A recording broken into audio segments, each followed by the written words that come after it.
You know, I know Ron Paul thinks that the idea of competitive currencies is probably the most likely, and he thinks that the whole system is coming down. That there's a huge crisis coming. There was, of course, a crisis in 1971, 68 to 71, as Bretton Woods was breaking down. Now this system is breaking down, and he thinks they're not quite in as control as they would like to think. That there are going to be pockets of freedom breaking out.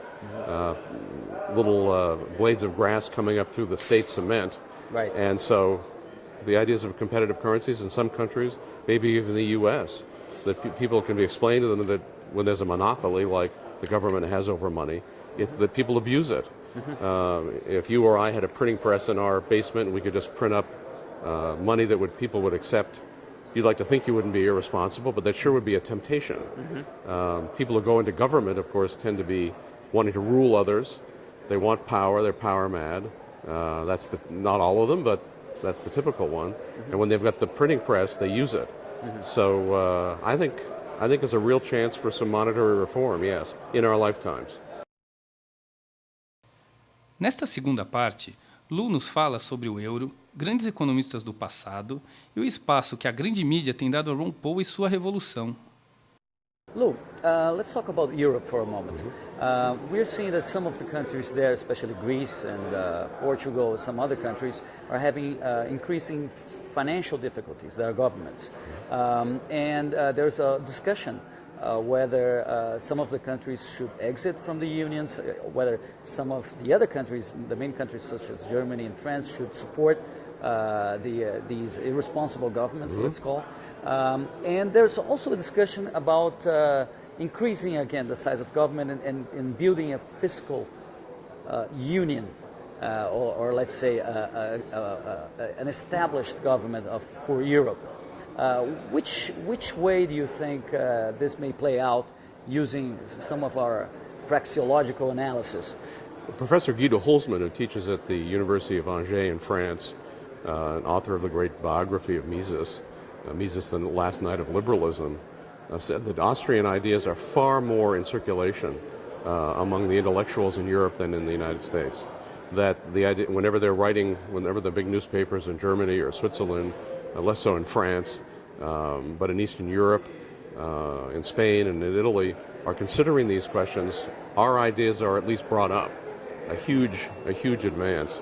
I think it's a very good thing that Germany is, at least so far, refusing to bail out Greece. In my view, the EU was a bad idea. The euro was a bad idea. I hope they do exit. I hope the whole thing breaks down. I mean, I understand that it serves some purpose. People are wanting to have sort of a counterweight to the U.S. I understand that. But it's not a good thing for the Europeans to have this new giant government on top of all the nation states. So I hope and think that as Greece and Portugal and the others either are forced out, or that the people in Germany and France and the other more well-to-do countries are taxed at a massive rate to bail out these spendthrift governments, that I think there's a wonderful chance it's going to break down. Certainly in every referendum, right? I mean, people don't want the EU, they don't want this stuff. So I think there's good signs there too. This year's Forum da Liberdade in Porto Alegre, an event that happens every year for the 23rd edition this year. Wonderful. Its theme will be Mises and the economic policy book called 6 Lessons in Brazil. What do you think of Mises? Give us a little bit of your impressions of Mises. Well, just first I want to say what a great thing this course is due to you, that the meeting is going to be on Mises, and of course you're holding the first Austrian economics conference ever to take place in Brazil on the outskirts of the great forum. This brings together thousands of young people interested in the ideas of liberty. So very, very exciting. They're going to be studying Mises. And I think Mises was not only the greatest economist of the 20th century, and maybe more centuries than that, but he's a great personal example.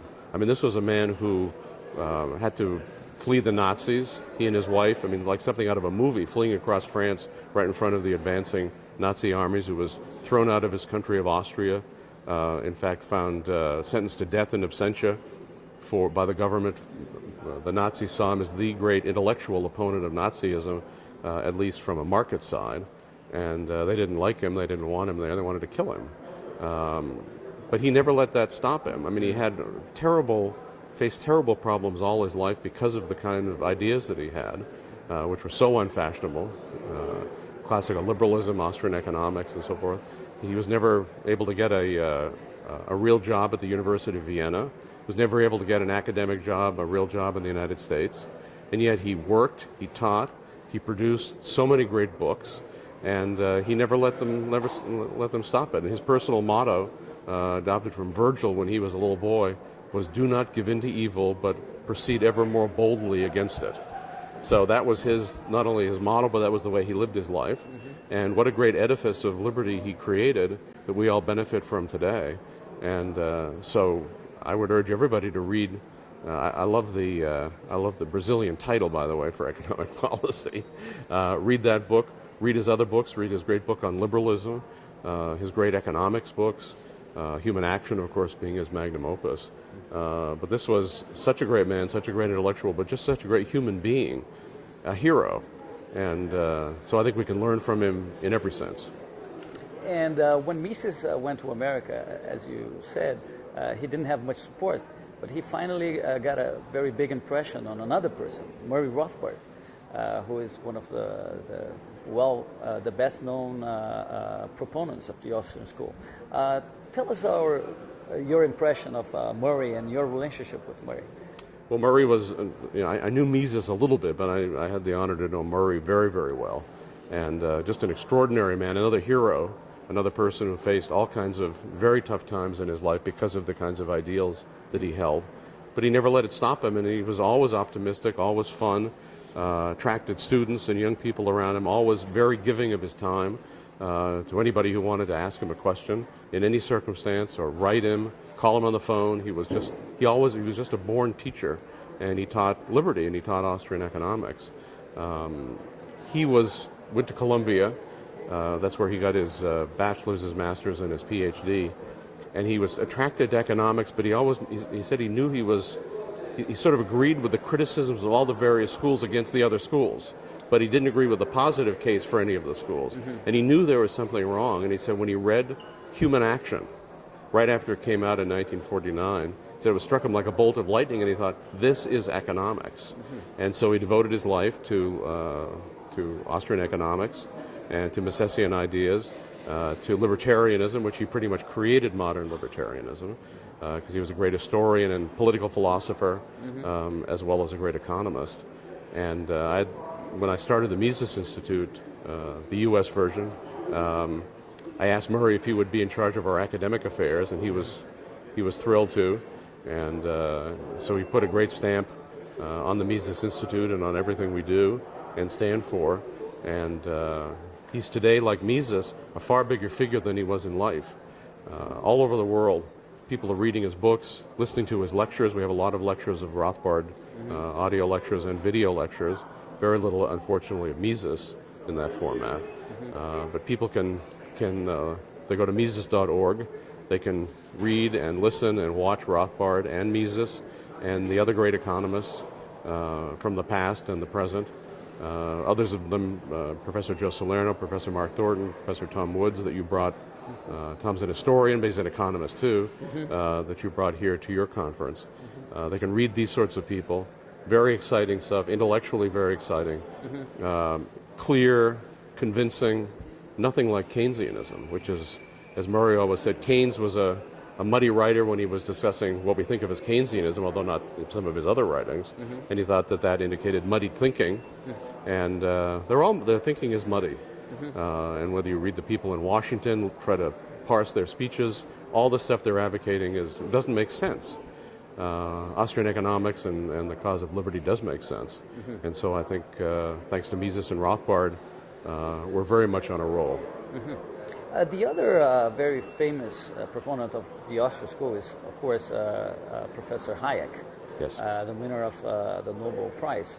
How do you see these different branches of Austrianism, the Hayekians, the Rothbardians, the Misesians? How do you see that discussion within the Austrian school? Maybe there are even I know one guy who thinks of himself as a Bombaverkian. So, right, sure, I mean, there's sure. and there are and plenty of Mengarians. Hoppians. They're all Mengarians. Yeah, we're all Mengarians. We're all Mengarians now, as Nixon should have said. So it's I think it's wonderful. I mean, I think there's plenty of room for diversity. Certainly no one person knows everything. No million people know everything. And so Hayek was a great economist. He was a colleague of Mises, mentored by Mises. When Mises started the first institute to study business cycles, he put Hayek in charge of it. Hayek's writings, for example, that Joe Salerno collected in a book on monetary policy and the Depression, the first Great Depression, are quite extraordinary. We've got some great YouTubes up of Hayek towards the end of his life being interviewed by the press. He's just brilliant and wonderful, and so there's always room for different emphases. So absolutely, the Austrian school has the Hayekians, it has the Hoppians maybe on the other side, and other people in sort of in the middle.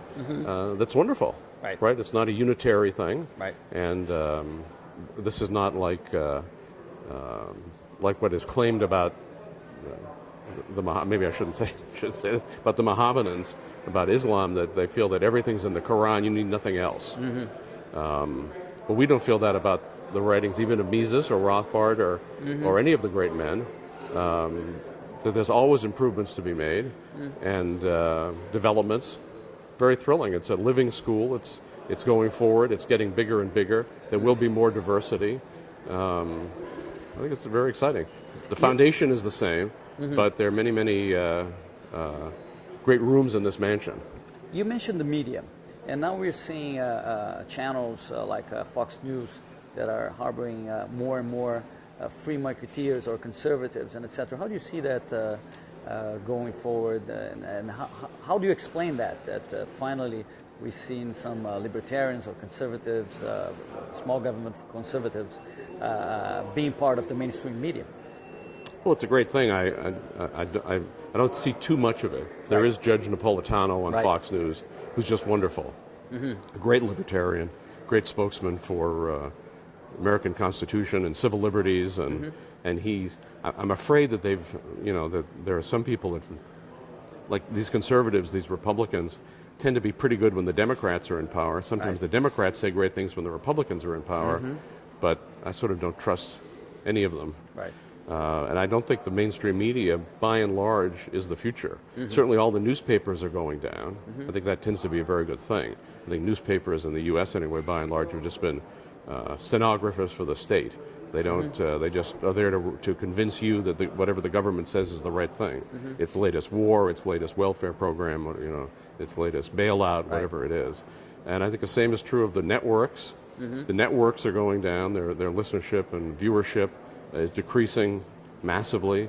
So some of the cable stations, Fox is on the upswing, and I would think it's because, at least in this period, they're very, very anti-government.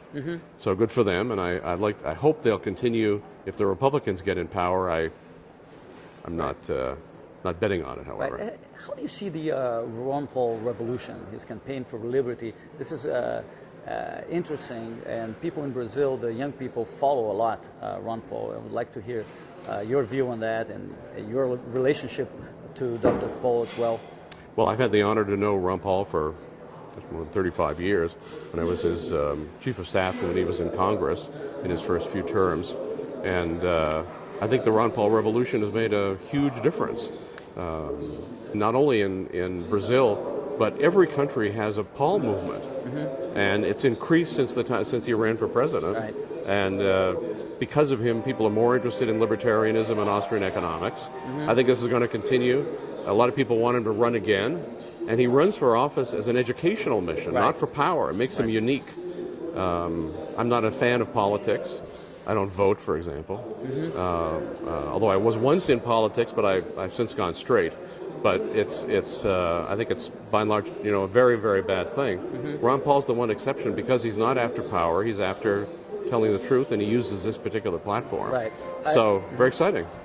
And I hope if Dr. Paul eventually wins, he will do like Mises and abdicate.